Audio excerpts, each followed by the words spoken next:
Hello everyone, online class में आपका स्वागत है। आज हम 9th क्लास का चैप्टर नंबर 2 कर रहे हैं। इससे पिछली वीडियोस में मैंने चैप्टर नंबर 1 की सारी एक्सरसाइज करा दी है। आई होप आपने वो देख ली होगी और समझ ली होगी। अगर आपने नहीं देखी है तो आप उन्हें अवश्य देख लें। तो चलिए, आज का हमारा टॉपिक जो है वो है बहुपद यानी कि पॉलिनोमियल। तो सबसे पहले हम इसे समझ लेते हैं कि बहुपद क्या है ना। जैसे नाम है बहुपद, तो अगर आप इसको शब्द को सुने समझें, बहुपद यानी एक से ज्यादा पद जिसमें होंगे वो बहुपद है। ठीक है, अब जैसे एक से ज्यादा बहुपद पद देख लिया, मान ले ax² plus bx plus c। भाई एक पद ये रहा, ये दो पद हो गए, तीन पद हो गए, यानी एक से ज्यादा पद हो गए, तो ये बहुपद हो गया। ठीक है, फिर उसके बाद हमारे पास एक और बात आती है कि अगर ax² plus bx plus c और मैंने यहां बराबर 0 कर दिया, तो इसमें और इसमें क्या फर्क हो गया। ठीक है, ये भी एक सबसे बड़ी बात आती है, क्वेश्चन निकल के आता है कि ये और ये इनके नाम अलग अलग क्या होंगे। तो याद रखिए, एक से ज्यादा पद वो तो बहुपद हो गया, लेकिन अगर बहुपद के बराबर का साइन आगे बराबर का साइन लगा हुआ है तो बहुपद नहीं होता। ये क्या होता है, ये तो हो गया हमारा बहुपद यानी कि पॉलिनोमियल। और अगर बराबर का चिन्ह लग जाए तो इसे हम फिर कहेंगे समीकरण।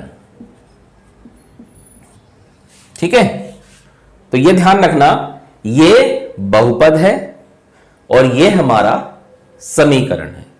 तो पहले तो हमने बहुपद और समीकरण में डिफरेंस कर लिया, क्योंकि अगर बराबर का साइन लगा हुआ है, बराबर के आगे 0 जरूरी नहीं है 0 ही हो, यहां पे कोई नंबर्स भी हो सकता है। यानी कि सीधी सी बात कहने का मतलब है, बराबर का चिन्ह आ गया तो वो समीकरण है, और बराबर का चिन्ह नहीं लगा हुआ है तो वो बहुपद है। पहली बात तो ये हो गई।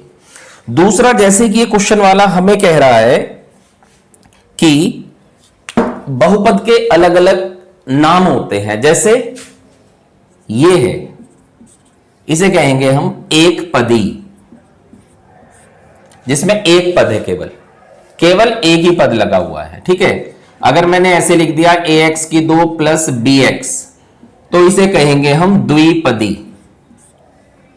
और अगर ax² plus bx plus c, तो ये हो गया हमारा त्रिपदी।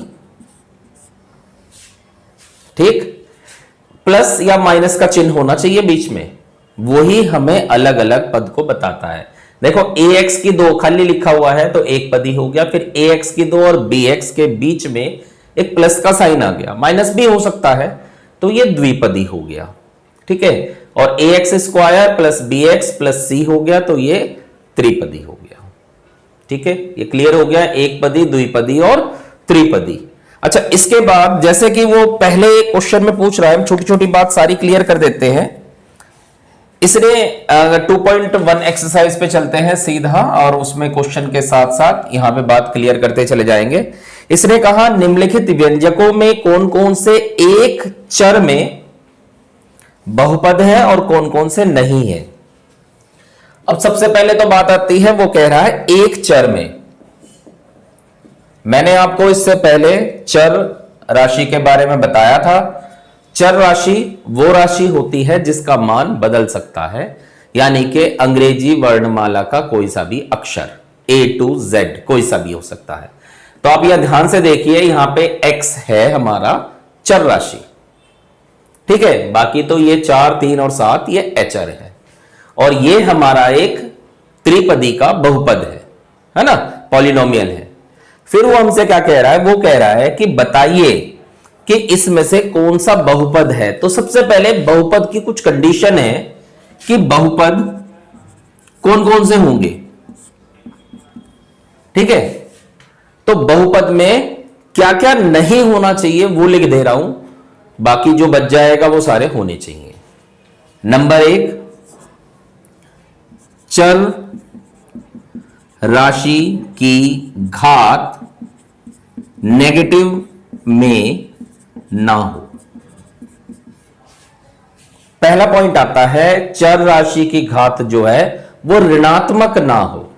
जैसे ऐसे ना हो 4x की घात -3 प्लस 2x प्लस 7, इस तरह से हो। तो देखो यहां पे x की घात जो है वो -3 है, तो घात कभी भी माइनस में ना हो। दूसरा, चर राशि की घात फ्रैक्शन यानी के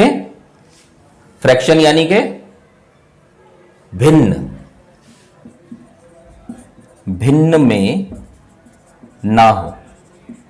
यानी ऐसे नहीं होना चाहिए। मैं 4 से इस तरह से लिख देता हूं, 2x की घात 3/2 प्लस 4। यानी ये जो ब्रैकेट वाली बात है इसे ध्यान से समझ लो कि ऐसे घात नहीं होना चाहिए, इस तरह से घात में नहीं होना चाहिए। तीसरा है हमारा चर राशि की घात वर्गमूल में ना हो। वर्गमूल, घनमूल यानी कि रूट में ना हो। ठीक है, जैसे यूं ना हो 3x की 3 प्लस 4x की 3 का रूट प्लस 5, ऐसे ना हो। या एक तो नेगेटिव ना हो, डिवाइड में ना हो यानी फ्रैक्शन में ना हो, और रूट में ना हो। बस इसके अलावा जितने भी हैं वो सब बहुपद में आ जाएंगे। तो ये वाली बातें आप नोट कर लेना, ठीक है। एक्सरसाइज से पहले ये बेसिक बातें हैं, मैंने बेसिक के लिए अलग से आपको वीडियो बना के नहीं बताई, एक्सरसाइज के अंदर ही आपको बता देता हूं कि इस तरह की कंडीशन जहां आ जाएगी वो हमारा बहुपद नहीं होगा। तो अब हम इसे चेक करते हैं। देखो इसमें चर राशि है x, यहां पे x की घात 2 है, यहां पे x की घात 1 है। ये तीनों बात ये फॉलो नहीं कर रहा है, तो इसका मतलब है ये बहुपद है, बहुपद है। सेकेंड पार्ट लेते हैं इसका। सेकेंड पार्ट इसने दे रखा y की 2 प्लस √2। अब आप तुरंत देख के कहोगे सर ये रूट में आ गया तो ये बहुपद नहीं है। नहीं, ये बहुपद है। आप कहोगे अभी तो आपने हमें मना करा था। बिल्कुल करा था, लेकिन क्या कहा था? चर राशि की घात वर्गमूल में ना हो। ये चर राशि थोड़ा ही है, ये तो अचर राशि है। चर राशि तो ये है, ठीक है, और इसकी घात वर्गमूल में नहीं है। अगर वर्गमूल में घात आ जाती तो वो बहुपद नहीं होता। तो फिलहाल ये बहुपद है। थर्ड पार्ट, तीसरा पॉइंट, तीसरा है हमारा 3√t प्लस t√2। अब यहां देखो चर राशि इसमें t है, तो यहां t की घात रूट में आ गया, t की घात वर्गमूल में आ गया, तो इसका मतलब हो गया ये बहुपद नहीं है। फोर्थ, ये दे रखा है x की घात 10, फिफ्थ है, चलो फोर्थ ले लेते हैं, y प्लस 2/y। अब देखने में तो यहां पे घात वर्गमूल में या माइनस में या डिवाइड में नहीं है। अब ये y बटे में आ गया, नीचे आ गया, इसे हम ऊपर ले जाते हैं। मैंने बताया था अगर नीचे से घात ऊपर जाएगी तो वो घात माइनस की हो जाएगी।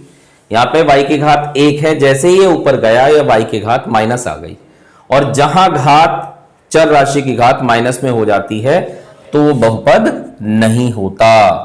तो इसका मतलब है ये भी बहुपद नहीं है। और पांचवी बात करते हैं, x की घात 10 प्लस y की घात 3 प्लस t की घात 50। अब देखो यहां जो घात है, यहां घात ना तो माइनस की है, ना डिवाइड में है, और ना रूट में है, तो ये बहुपद होना चाहिए। लेकिन क्या बुक वाले ने कहा था हमें एक चर राशि, यहां पे 3 चर आ गए, तो ये 3 चर राशि का बहुपद है। लेकिन बुक वाले ने हमसे कहा था एक चर राशि का बहुपद, तो हम लिखेंगे यह एक चर राशि का बहुपद नहीं है। ठीक है, क्लियर होगी बात? कॉन्सेप्ट भी क्लियर हो गया, फर्स्ट क्वेश्चन भी हो गया। सेकंड पे चलते हैं। सेकंड में कह रहा है निम्नलिखित में से प्रत्येक में x की 2 का गुणांक coefficient 2 plus x square plus x, ये है हमारे पास क्वेश्चन। बुक वाले ने हमसे कहा है x की 2 का गुणांक। गुणांक मतलब होता है फैक्टर या मल्टीपल, यानी x की 2 के साथ किस चीज की गुणा हो रही है। तो यहां देखो ध्यान से, x की 2 से पहले क्या है? x की 2 से पहले कुछ भी नहीं है, और जहां कुछ भी नहीं होता वहां पे हम 1 मानते हैं, यानी x की 2 का गुणांक 1 है। नेक्स्ट चलते हैं हम सेकंड पार्ट इसका, 2 माइनस एक्स की 2 प्लस एक्स की 3। तो x की 2 का गुणांक, अब यहां x की 2 से पहले यहां भी कुछ नहीं है तो यहां भी 1 हुआ, लेकिन अगर साइन माइनस का आता है तो माइनस का साइन भी आपको दिखाना पड़ेगा। पहले वाले में प्लस का साइन था इसलिए हमने उस साइन को नहीं दिखाया, तो x की 2 का गुणांक 1, और 1 का मतलब प्लस का 1 हुआ। लेकिन अगर x की 2 से पहले माइनस आ जाए तो माइनस भी शो करेंगे। थर्ड पार्ट लेते हैं इसका। थर्ड पार्ट कह रहा है पाई बटे 2 प्लस एक्स की 2 प्लस एक्स। यहां पे पूछा है x की 2 का गुणांक, तो यहां भी देखो वही बात है, x की 2 से पहले कुछ भी नहीं है, कुछ भी नहीं है मतलब 1 है। ठीक है, फोर्थ ये कह रहा है √2x -1। हमें x की 2 का गुणांक बताना है। अब x की 2 तो है ही नहीं यहां पे, और उसका गुणांक पूछ रहा है, तो सीधी सी बात है जो वैल्यू है ही नहीं उसका गुणांक क्या हुआ? 0। ठीक, क्लियर, समझ में आ गया? नोट करेंगे। चलते हैं हम थर्ड क्वेश्चन पे। बुक वाले ने कहा है 35 घात के द्विपद का और 100 घात के एक पद का एक एक उदाहरण दीजिए। 35 घात का द्विपद, समझ लेते हैं पहले क्वेश्चन को। देखो ये जो घात होता है ना, ये घात का मतलब हाईएस्ट पावर से होता है। आप कहोगे जी समझ नहीं आया। देखो जैसे मान लो मैंने एक समीकरण लिखी x की 3 प्लस 4x की 2 प्लस 5x प्लस 7। आपसे पूछा है कि बताइए ये जो समीकरण मैंने लिखी है, ये बहुपद जो लिखा है, अभी समीकरण नहीं कहेंगे क्योंकि बराबर कुछ नहीं है इसके, तो अगर इस बहुपद की घात क्या है? जो घात होती है ना, यानी कि पावर, वो इस बहुपद में जो चर राशि है उसकी अधिकतम घात को कहते हैं। यहां देखो चर राशि x है, यहां x की घात कितनी है? 3। यहां x की घात कितनी है? 2। यहां x की घात कितनी है? 1। लेकिन हमें इस पूरे बहुपद की घात बतानी है, तो जो हाईएस्ट पावर होगी, बड़ी से बड़ी घात होगी, वही इसकी घात कहलाएगी। तो यहां बड़ी से बड़ी घात 3 है। एक और उदाहरण लेते हैं, x की घात 40 प्लस x की घात 30 प्लस x की घात 70 प्लस 2x की घात 25। अब मैंने आपसे पूछा बताओ उसकी घात क्या है, तो आप चेक करें। देखो यहां है 40, यहां है 30, यहां है 70, यहां है 25, तो सबसे बड़ा नंबर क्या है? 70, यानी इसकी घात हो गई 70। तो ये होता है कोई भी बहुपद लिखा, चाहे वो एक पदी हो, द्विपदी हो, त्रिपदी हो, चतुर्पदी हो, यानी कि एक से ज्यादा पद हो उसमें, तो जो उसकी हाईएस्ट पावर होगी वो उस पूरे बहुपद की घात कहलाएगी। क्लियर होगी ना बात? अब आते हैं यहां पे ये क्या कह रहा है। ये कह रहा है हमें एक उदाहरण देना है जो 35 घात का द्विपद हो। तो पहले बात तो ये हो गई कि आपको केवल 2 ही पद यूज करने हैं। ठीक है, उदाहरण बहुत सारे हो सकते हैं, इसमें आप कुछ भी लिख सकते हैं। इसने 35 घात का यानी हाईएस्ट पावर आपको 35 रखनी है। तो मान लो मैंने ऐसे लिख दिया 4x की घात 35। ठीक है, ये अभी एक पद हुआ, लेकिन हमें द्विपद इस्तेमाल करना है, तो प्लस 7x की घात 30 ऐसे लिख दिया मैंने। अब देखो कितने पद हो गए इसमें, 1 2 दो पद हो गए, और हाईएस्ट पावर कितनी है 35। यही कहा था उसने 35 घात का द्विपद। अब जरूरी नहीं होता मैंने ऐसे लिखा आपको ऐसे लिखना है, आप कुछ और भी लिख सकते हो। आप लिखते हैं x की घात 35 प्लस 2x, आप लिखते हैं 3x की घात 35 प्लस 7x की 3, इस तरह से। मतलब आपको केवल यह करना है कि दो ही पद दिखाने हैं और हाईएस्ट पावर 35 होनी चाहिए। तो इसमें से कोई सा भी आंसर, और भी बहुत सारे आंसर हो सकते हैं, आप कुछ भी लिख सकते हैं। सेकंड नंबर कहा 100 घात का एक पदी, यानी अब आपको एक बहुपद ऐसा बताना है जिसमें केवल एक पद हो लेकिन उसकी घात 100 हो। तो इसको भी ऐसे दिखा सकते हो 3x की घात 100, बस खत्म। या आप लिख सकते हो खाली x की घात 100, या आप लिख सकते हो इसे 5x की घात 100, इस तरह से सिंगल टर्म में लिखना है, एक पद होना है, हाईएस्ट पावर 100 होनी है। क्लियर? नेक्स्ट क्वेश्चन पे आते हैं, फोर्थ क्वेश्चन वैसा ही है, बहुत सिंपल। इसने आपसे घात पूछ ली। हमारे पास एक बहुपद है 5x की 3 प्लस 4x की 2 प्लस 7x, और हमसे पूछा है घात बताइए इसकी। तो देखो अभी आपको समझाया मैंने, जो हाईएस्ट पावर होती है ना वो घात होती है। तो यहां पे 3 है, 2 है और 1 है, तो हाईएस्ट पावर क्या हो गई 3, तो घात हो गई इसकी 3। सिंपल। दूसरा लेते हैं हम, सेकंड पार्ट, 4 माइनस वाई की 2, इसकी घात बतानी है। तो इसमें एक ही चर राशि है और उसकी घात क्या है 2, तो 2 ही हो गई। ध्यान रखना चर राशि की घात ही बतानी है, कभी आप संख्या बता दो कोई। क्लियर? चलते हैं आगे। नेक्स्ट इसका अगला पार्ट लेते हैं। इसका पार्ट लिया हमने थर्ड, 5t माइनस √7, इसकी घात बतानी है। तो आप ध्यान से देखो इसे, इसमें चर राशि ढूंढो पहले। तो चर राशि है t, और t की घात क्या है कुछ नहीं का मतलब 1, तो इसकी घात हो गई 1। फोर्थ में दिया हुआ है खाली 3। अब इसमें चर राशि ढूंढो, चर तो इसमें है ही नहीं और उसकी घात बतानी होती है। तो जो चीज नहीं है उसकी घात क्या होगी 0, यानी इसकी घात क्या हो गई 0। क्लियर? चलते हैं नेक्स्ट क्वेश्चन पे, क्वेश्चन नंबर 5 में इसने हमसे क्या कहा, इसने कहा है निम्नलिखित बहुपद में से कौन कौन से बहुपद रैखिक हैं, द्विघाती हैं और त्रिघाती हैं। अब समझते हैं ये क्या कह रहा है। देखो अधिकतम घात, यानी कि सबसे पहले हम किसी भी बहुपद की घात देखते हैं। अगर घात हुआ 1, जैसे यहां पे 1 आया, ठीक है, तो इसे कहेंगे हम रैखिक। अगर घात हुआ 2 तो द्विघाती, अगर घात हुआ 3 तो त्रिघाती। क्लियर? तो चलिए, जैसे कि हमारे पास x की 2 प्लस x है, सबसे पहले हम घात निकालना भी सीख लेते हैं।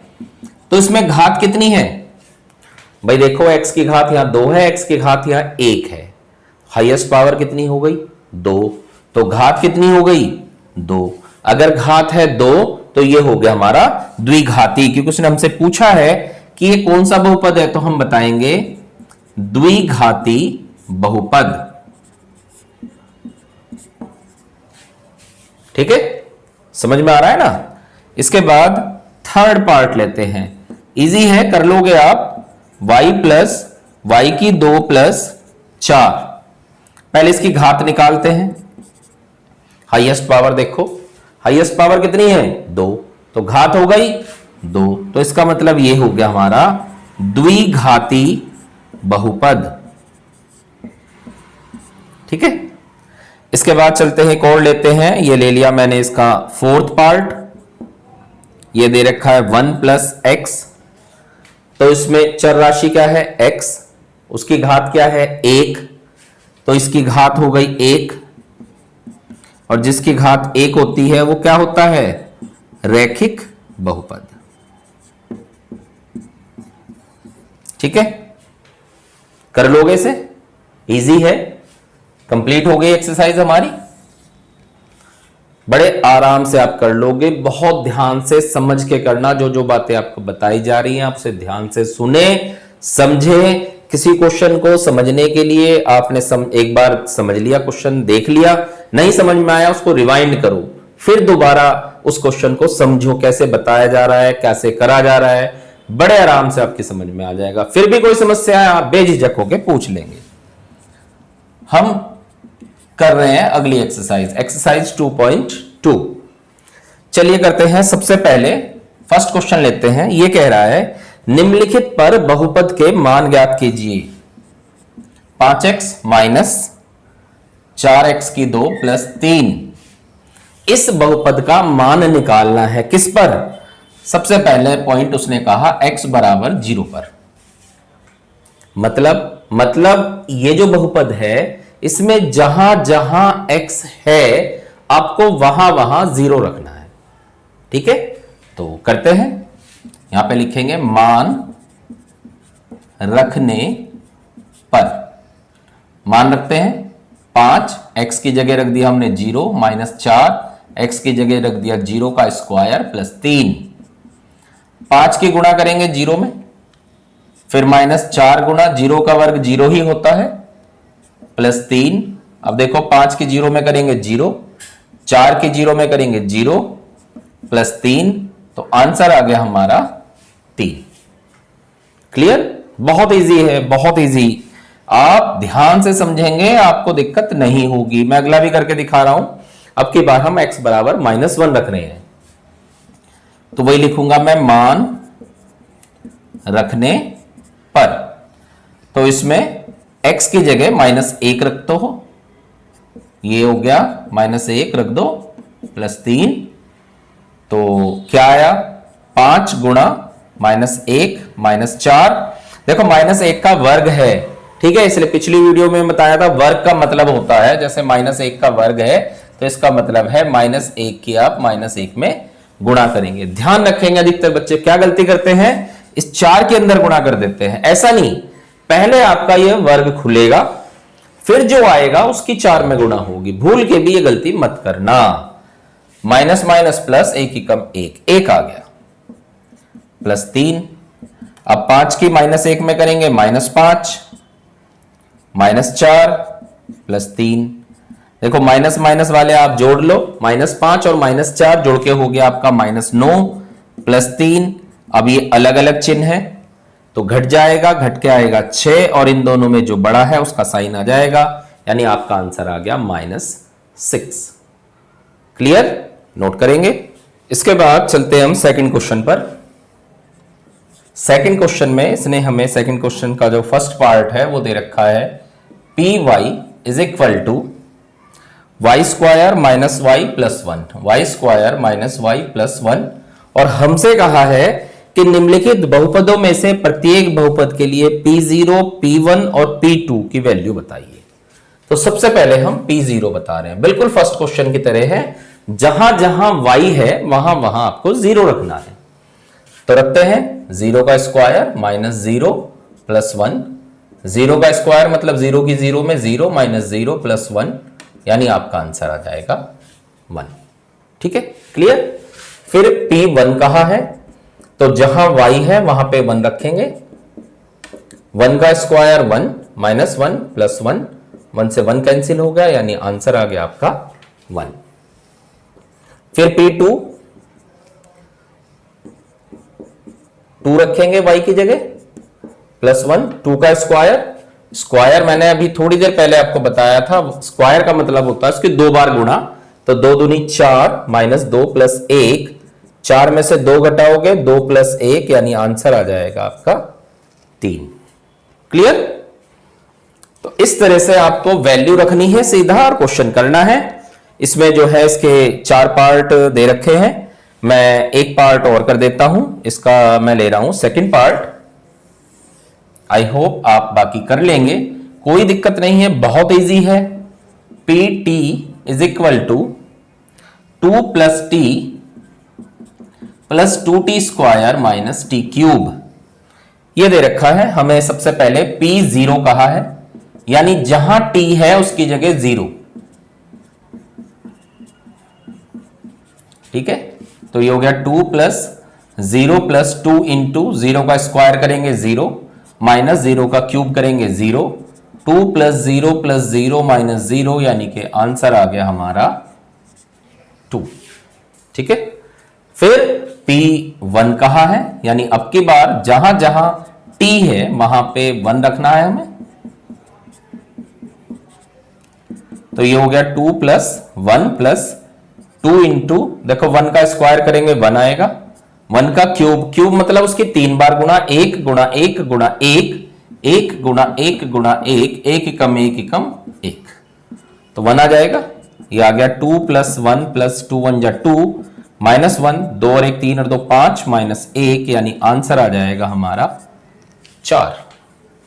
फिर हम निकालते हैं P2। अब की बार जहां पे T है वहां पे 2 रखना है। ठीक है, तो ये हो जाएगा 2 प्लस 2 गुणा 2 का वर्ग 4 प्लस 2 का क्यूब हो गया 8, 2 प्लस 4 दूनी 8 माइनस 8, 8 से 8 कैंसिल, यानी हमारा आंसर आ गया 4। क्लियर? बहुत इजी है, आप ध्यान से समझेंगे, बिल्कुल स्ट्रेस नहीं लेंगे, बहुत इजीली आपका ये क्वेश्चन हो जाएगा। और जब क्वेश्चन होने लगते हैं ना, तब करने में क्वेश्चनों को बहुत मजा आता है। थर्ड क्वेश्चन करते हैं। क्या कह रहा है? सत्यापित कीजिए कि दिखाए गए मान निम्नलिखित स्थितियों में संगत बहुपद के शून्यक हैं। अब पहले तो ये समझ लें शून्यक क्या होता है, यानी कि जीरोज क्या होता है। जीरोज होता है इसका आंसर, x की वैल्यू। ये है हमारे पास, दे रखा है इसने px is equal to 3x plus 1, जहां पर x is equal to minus 1/3। तो आप इस क्वेश्चन को दो तरह से कर सकते हो। ठीक है, कैसे कैसे? पहले मैं आपको फर्स्ट टाइप करके दिखा रहा हूं। फर्स्ट टाइप में हम क्या करेंगे, जैसे हम इन क्वेश्चनों में वैल्यू रख दी थी वैसे ही उस क्वेश्चन में वैल्यू रख के देखेंगे कि क्या इसका ये शून्यक है। ठीक है, तो p माइनस 1/3, यानी अब की बार इस क्वेश्चन में जहां x है वहां माइनस 1/3 रखेंगे। तो ये हो गया 3 गुणा माइनस 1/3 प्लस 1, 3 से 3 कैंसिल, माइनस 1 प्लस 1, यानी आंसर आ गया 0। तो अगर वैल्यू रखने के बाद, ध्यान से सुनेंगे, अगर ये मान रखने के बाद आपका आंसर 0 आता है तो ये इसका शून्यक है। ठीक है, जो मान उसने दे रखा अगर वही मान हम इसमें रखते हैं और हमारा आंसर 0 आता है तो शून्यक है। तो लिखेंगे अतः शून्यक है, दिया गया मान इसका शून्यक है। ठीक है, एक तरीका तो ये हो गया। और दूसरा तरीका क्या है? Second type. सेकंड टाइप में हम क्या करते हैं, जो हमारे पास वैल्यू दी हुई है हम इसे 0 के इक्वल रखते हैं। जो हमारे पास वैल्यू दी हुई है और हम इसे 0 के इक्वल रखते हैं, यानी कि 3x प्लस 1 जो है वो 0 के इक्वल हो जाएगा। और इसे सोल्व करके हम x की वैल्यू निकाल लेंगे। कैसे? 1 को बराबर के दूसरी तरफ ले जाओ, उधर जाके माइनस का हो गया, यानी x बराबर आ गया माइनस 1/3। और इसने क्या दे रखा था? माइनस 1/3। हमारा आंसर क्या आया? माइनस 1/3। अतः यूं लिखेंगे x का मान दिए मान के समान है,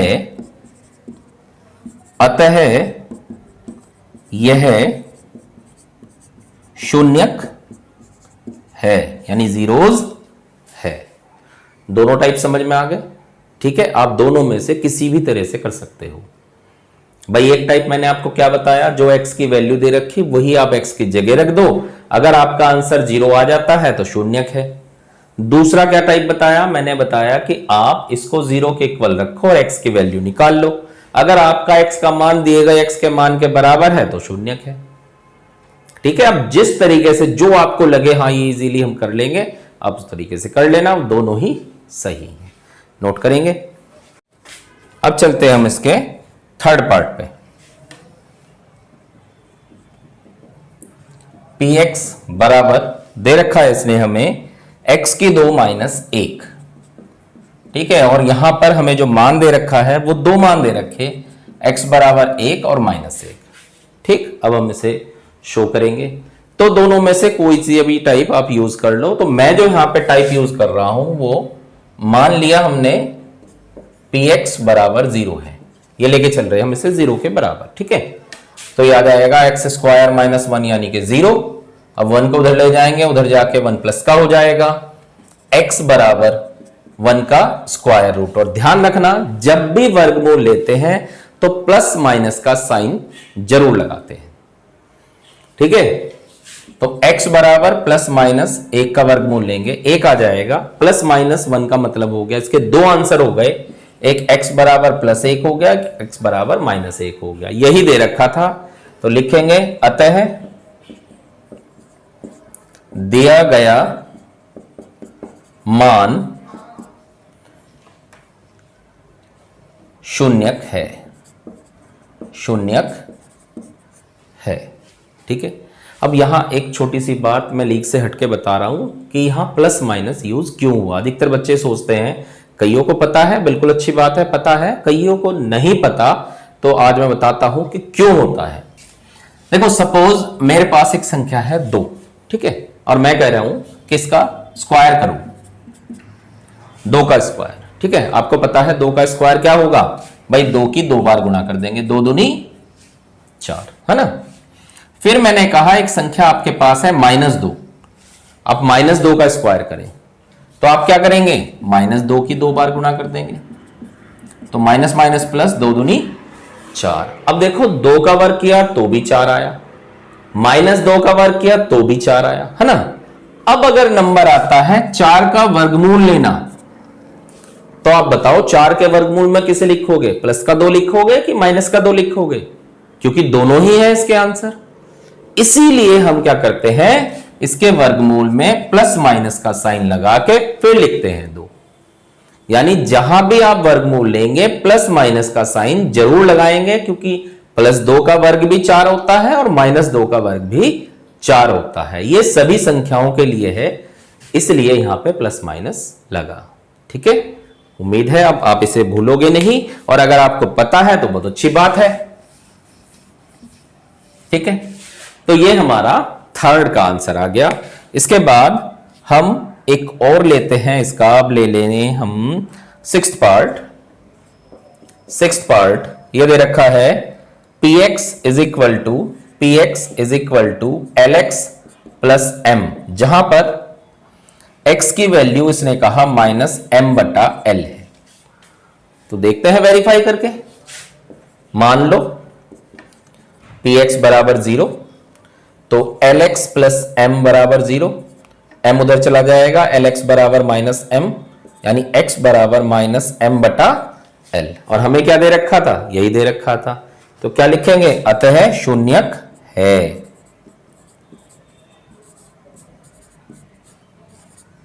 क्लियर। एक और लेते हैं, इसका हम लेते हैं सेवेंथ पार्ट। सेवेंथ पार्ट यहां क्या दे रखा है, यहां दे रखा है px is equal to 3x square -1, और x की वैल्यू दे रखी है -1/√3 और 2/√3। ठीक है, 2 दे रखे हैं आंसर। तो तरीका वही है, हम वही स्टेप लेते हैं, px को हम 0 के इक्वल रख लेते हैं, तो 3x square -1 is equal to 0, और ये उधर जाके प्लस का हो जाएगा, यानी x स्क्वायर बराबर 1/3, तो x बराबर प्लस माइनस 1/√3। तो 2 आ गए x के मान। क्या क्या आया, एक तो आया 1/√3 प्लस का, और एक आया माइनस का 1/√3। लेकिन यहां इसने 2 मान दे रखे हैं, एक तो माइनस का 1/√3 दे रखा और एक दे रखा 2/√3। अब ये तो हमें दिख रहा है लेकिन ये नहीं दिख रहा है, तो इसका क्या मतलब हुआ? इसका मतलब हुआ -1/√3 शून्यक है, 2/√3 शून्यक नहीं है। ठीक है, क्लियर? तो इसी तरह से आप बड़े ध्यान से क्वेश्चन को करेंगे। क्वेश्चन बहुत इजी है, बस केवल आपकी समझ में आना चाहिए। इसके बाद चलते हैं क्वेश्चन नंबर 4 पे। क्वेश्चन नंबर 4 क्या कह रहा है? निम्नलिखित स्थितियों में से प्रत्येक स्थिति में बहुपद के शून्य ज्ञात कीजिए। बिल्कुल समझिए आप, यही वाला क्वेश्चन है, बस इसमें आंसर दिया हुआ है और इसमें आंसर आपको निकालना है सेम। तो मुझे नहीं लगता कि आपको दिक्कत होगी। px बराबर x + 5 है, तो आप लिखेंगे माना px बराबर 0, तो x + 5 बराबर 0, 5 उधर चला जाएगा तो x बराबर -5। ये आ गया शून्यक। शून्यक का मतलब x का मान निकालना। ठीक है, इसके बाद एक थर्ड पार्ट ले लेते हैं इसका। ये दे रखा है px बराबर 2x + 5, तो हम क्या करेंगे? माना px बराबर 0, तो 2x + 5 बराबर 0, 5 उधर चला जाएगा माइनस का, यानी x बराबर -5/2। ये आ गया आंसर। ठीक है, चिन्ह का ध्यान रखेंगे, बड़े आराम से इजीली हो जाएगा। फिफ्थ क्वेश्चन लेते हैं। px बराबर दे रखा है 3x, तो px को हम 0 के बराबर रखेंगे, तो 3x बराबर 0, 3 उधर जाके बटे में आ जाएगा, और 0 को किसी भी संख्या से भाग करते हैं तो आंसर आता है 0। क्लियर? एक लास्ट भी कर लेते हैं हम, 7th पार्ट। px बराबर cx + d, तो px को 0 के बराबर रखेंगे, cx + d बराबर 0, d बराबर के उधर जाएगा, उधर जाके माइनस का हो जाएगा। हमें x का मान निकालना है, तो c बटे में आ जाएगा, यानी x बराबर -d/c। क्लियर? तो इस तरह से हमारी एक्सरसाइज 2.1 और 2.2 दोनों ही कंप्लीट हो गई, और मुझे उम्मीद है कि आपको ये दोनों ही एक्सरसाइज बहुत अच्छी तरह समझ में आ गई। फिर भी अगर कोई समस्या है तो आप जो है कमेंट में पूछ सकते हैं, वो मैं फिर नेक्स्ट वीडियो में उसकी आपकी प्रॉब्लम जो है वो क्लियर कर दूंगा। और अगर आपको क्वेश्चन समझ में आ गए तो आप इसे लाइक शेयर जरूर करें। Thank you.